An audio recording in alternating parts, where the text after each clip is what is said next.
Olá, meu amigo, minha amiga, sejam bem-vindos a mais um Portal do José. E hoje, ao final do nosso encontro, eu quero mostrar para vocês uma cena que nos mostra que nem tudo está perdido, mesmo quando as situações estão muito complicadas em determinado momento da história de algum povo.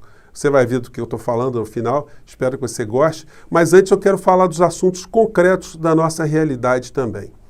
E você que já acompanha o nosso portal há algum tempo, você sabe que as nossas críticas aqui à área econômica, elas são muito fortes, elas são muito contundentes, porque nós partimos da ideia de que o Brasil está de fato sendo assaltado sem que a maior parte do povo brasileiro saiba disso.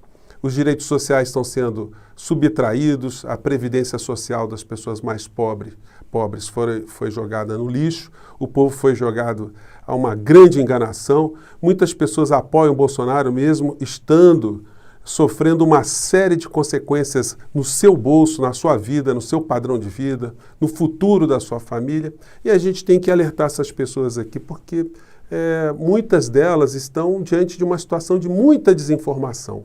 E tem muito dinheiro rolando. E quando tem muito dinheiro rolando, gente, as quadrilhas, elas começam a ter uma cisânia, começam a entrar em conflito umas com as outras. Eu fui reler esse livro aqui, que é um livro muito interessante, não é um livro fácil de achar não, chama Noturno de Havana, que fala como as máfias norte-americanas, quando começaram a conquistar muito poder nos Estados Unidos, começaram a ir para outros lugares, como por exemplo a ilha de Cuba, eles começaram a ter cisânias que acarretou muita morte, muito problema. E hoje a gente está vendo no governo Bolsonaro as cisânias pularem para todos os lados. Porque essa gente, eles não têm conexão ideológica não. São quadrilhas que ascenderam ao poder em várias estruturas, inclusive estruturas da grande mídia brasileira, que se colocam, às vezes, com uma postura aparentemente crítica, mas eles estão no mesmo barco, eles estão ganhando muito dinheiro. E antes que eu me esqueça, você que está chegando agora no nosso portal, se inscreva, dê um clique no cantinho, você que já está inscrito, confira a sua inscrição, porque o YouTube está dando uma conferida geral nas inscrições dos canais. Se gostar, compartilhe os nossos vídeos, dê joinha para a gente chegar a mais pessoas como você e mande seus comentários para cá, porque são sempre lidos e são sempre apreciados. Gente, as quadrilhas estão em perfeita cisânia agora. Quando um começa a ver um lado intelectual de uma quadrilha, começa a perceber que o lado braçal está ganhando mais, ou o lado braçal percebe que está mais perto da prisão, perto da polícia, do Ministério Público, do que a quadrilha intelectual, as coisas vão ficando complicadas. Cada um quer puxar a sardinha para o seu lado. E como eu já disse a vocês, não tem ideologia nenhuma. Essa gente não é de nenhum partido, de nenhuma igreja específica, de nenhuma história específica, de alguma agremiação, não. Todos estão tendo uma porta de entrada através do Bolsonaro e a partir dessa porta aberta, cada um está tentando arrancar um naco para sua quadrilha contra o povo brasileiro. Hoje no editorial do Globo, que também tem uma parte nesse latifúndio, né, eles fazem aqui um alerta sobre a Covaxin, essa compra de vacinas com preço 1000% acima do preço original, que ainda vai sofrer muitos pente finos. Mas uma das pessoas envolvidas, só 2 personagens envolvidos nessa história. Um é o deputado Luiz Miranda, que ganhou muito dinheiro nos Estados Unidos, ludibriando brasileiros, vendendo carro usado, carro batido lá para brasileiro, enfim. Veio de lá para cá, tem uma série de pendências em relação a essa criatura, se elegeu deputado, colocou um irmão dentro do Ministério da Saúde e o irmão está denunciando que houve pressão para se comprar a vacina de uma forma muito rápida. E essa pressão estaria vindo de outro deputado, ou de um grupo de um outro deputado que está se dando bem no governo Bolsonaro e que foi ministro da Saúde no governo Temer, que foi o deputado Ricardo Barros, que colocou a sua mulher, numa audiência que ele teve com o Bolsonaro, né, como uma das diretoras principais do Conselho da Itaipu Binacional. Então está todo mundo ganhando um naco de dinheiro no meio dessa história, de uma forma direta ou de uma forma indireta.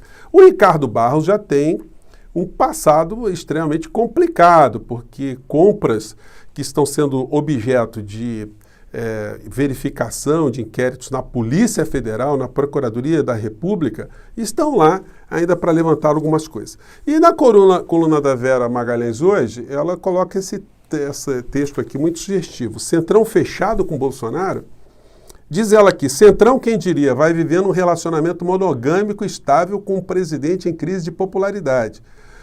Porque então figuras total flex. O que é a figura total flex? Né? Que rodam com qualquer combustível, que vai do PT ao PSL, como Arthur Lira, Ricardo Barros, Ciro Nogueira e Fernando Bezerra Coelho, estão fechados com Bolsonaro, como diz a hashtag. A principal chave para entender tanta fidelidade se chama Orçamento Geral da União. Gente, nunca esses caras conseguiram mexer em tanto dinheiro. Quando a gente vê o senador Fernando Bezerra, que foi ministro da Dilma, por isso total flex, né? Defendendo ardorosamente o Bolsonaro, é o cara que faz maior proselitismo, é um cara muito convincente, fica vermelho quando fala, né? Mas é porque ele, quando está falando, ele está vendo aquele monte, aquela montanha de dinheiro indo para suas bases, lá para os seus filhos deputados.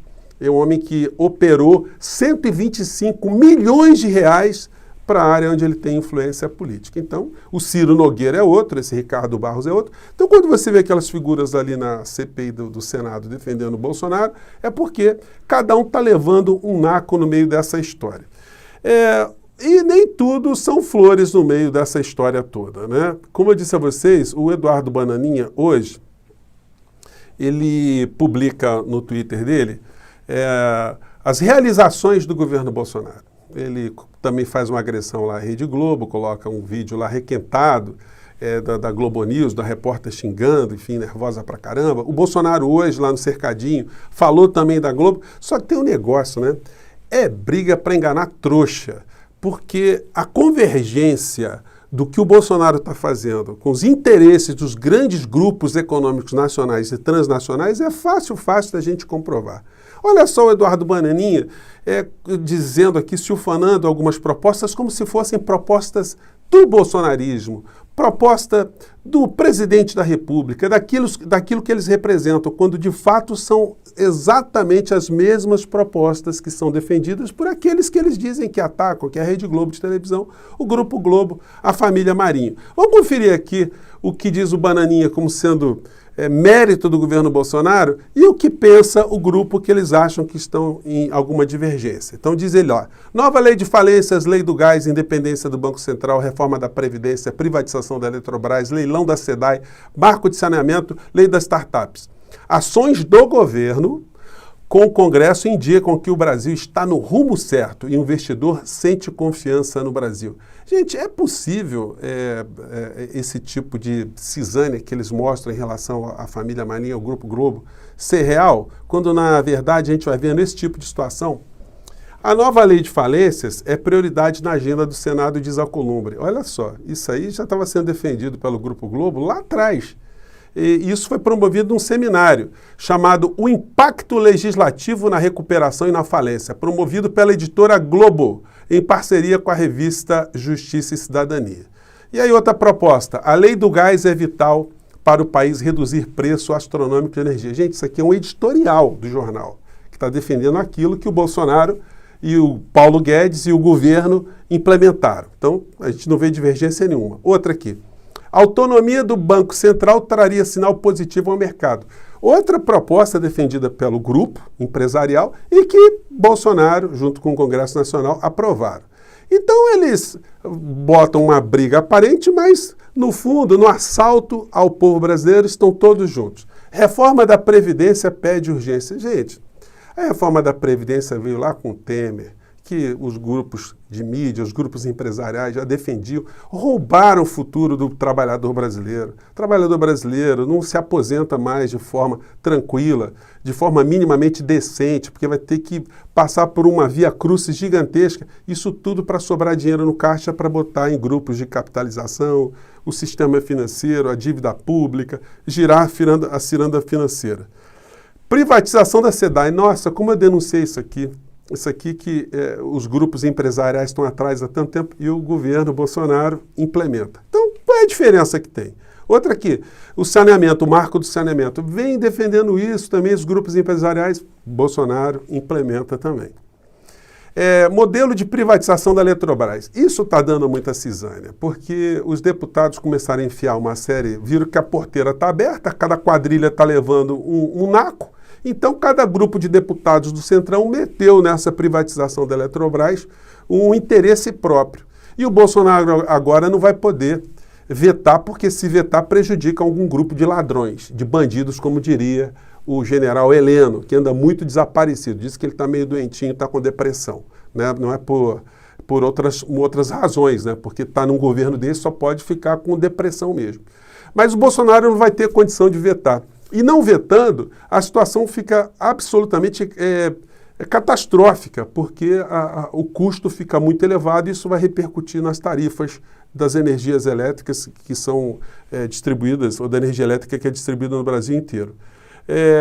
Só para a gente finalizar esse assunto, eu quero falar um pouco mais disso, mas eu quero lembrar também que a CPI vai convocar Facebook, Twitter e Google para explicar os posts de Bolsonaro, porque a gente ainda continua a ser bombardeado por tanta desinformação que não é desmentida, não são desmentidas pelos grandes veículos de comunicação e as plataformas também não fazem nada. Pois bem, aqui está uma matéria no UOL hoje, que com a privatização da Eletrobras, quem vai pagar a conta somos nós, a conta já vai subir esse ano, mais de 20%, e eles prometem que o ano que vem a tarifa iria baixar 5% a 7%, mas não há nenhum indicador que isso aconteça. As empresas que estão fazendo já seu planejamento para o ano que vem já percebem que vão ter que aumentar o preço da cerveja, da carne, do leite, de toda a cadeia produtiva, porque isso aí vai recair no bolso do cidadão. Vamos pagar mais caro nas contas de luz e vamos pagar mais caro no supermercado também.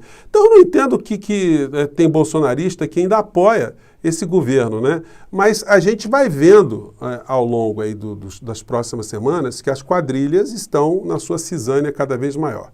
E aí, gente, ontem quando eu vi o deputado Osmar Terra, lá na CPI do Senado, eu confesso a vocês que eu já vi político vigarista, mas eu nunca vi alguém com tamanha capacidade de provocar asco, de provocar assim, um enjoo, uma pessoa que estivesse assistindo algum deputado. Olha, eu já vi o deputado João Alves, que era um desses corruptos, um pequeno batedor de carteira comparado com o que está acontecendo hoje no Brasil, dizendo que a fortuna dele era derivada de mais de 400 concursos de loteria esportiva que ele tinha ganhado.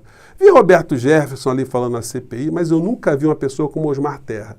Uma pessoa que comanda um genocídio junto com o Bolsonaro, é um inspirador, uma espécie de mentor intelectual do Bolsonaro, tratando de mortes como se quem estivesse tratando de folhas caídas de uma árvore.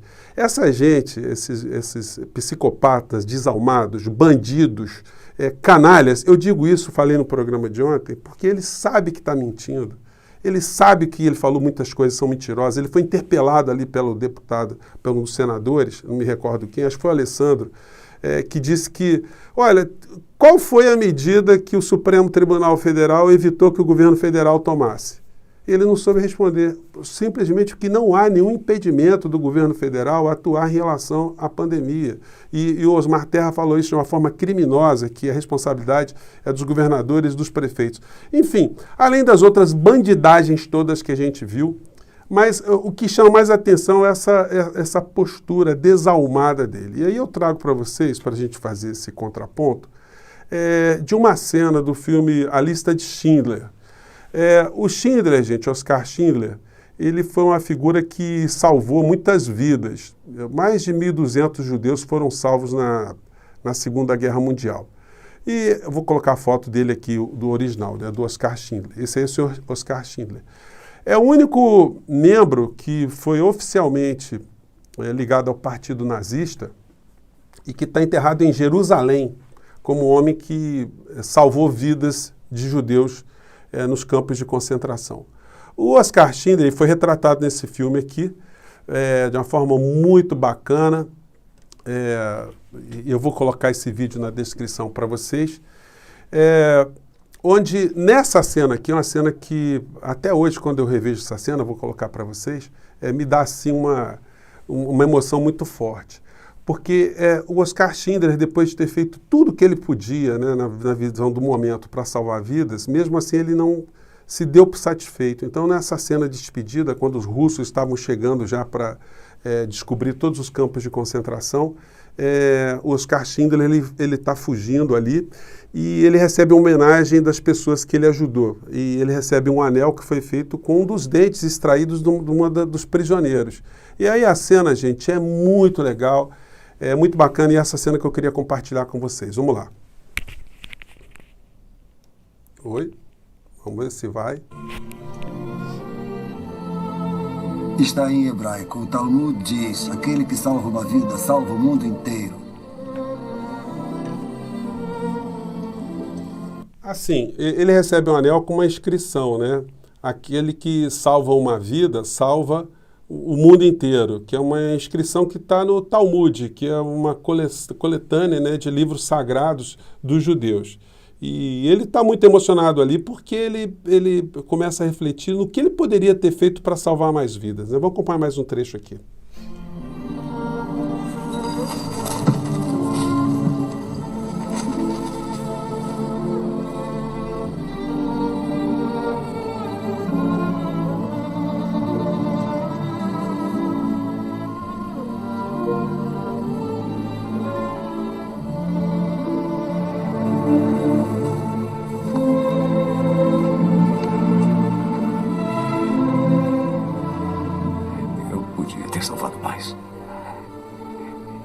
Eu podia ter salvado mais. Eu não sei se ao menos...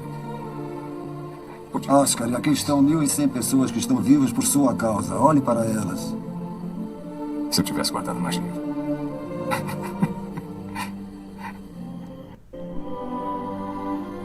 Uma pessoa, Esther. Por isto. Eu podia ter salvado mais uma pessoa e não salvei. Eu não salvei. Eu não salvei.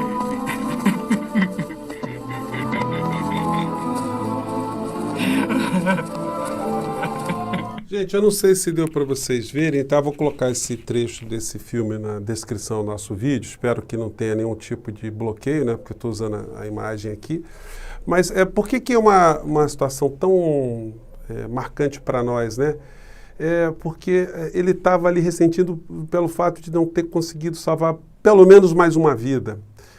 Como ele sabia que todo genocida gosta muito de dinheiro, ele salvou o máximo que ele pôde corrompendo, dando dinheiro, dando bens, dando objetos para os nazistas, porque isso representava cada gesto desse de corrupção representava uma pessoa salva. Então ele fica muito ressentido. Eu pergunto para vocês, será que tem alguém no governo Bolsonaro que pode ter esse sentimento, ter feito alguma coisa de ter salvo uma única vida? Então, gente, em meio a tantas coisas complicadas, é legal a gente fazer uma homenagem, a gente relembrar que é possível a gente, dentro da nossa esfera de poder, dentro da nossa esfera de convivência, a gente tentar fazer alguma coisa para salvar vidas, né? E nós que estamos aqui, quando a gente fala isso todo dia, a gente compartilha, a gente chama atenção, nós de alguma maneira estamos dando a nossa contribuição. A gente pode dormir de noite com a cabeça no travesseiro, que a nossa parte nós estamos fazendo. E fazer a nossa parte significa a gente dia e noite combater as pessoas que comandam esse genocídio aqui no nosso país. Gente, eu fico por aqui. Um grande abraço. Espero que tenham inspirado vocês essas cenas aí. Até o nosso próximo encontro. Um grande abraço. Tchau.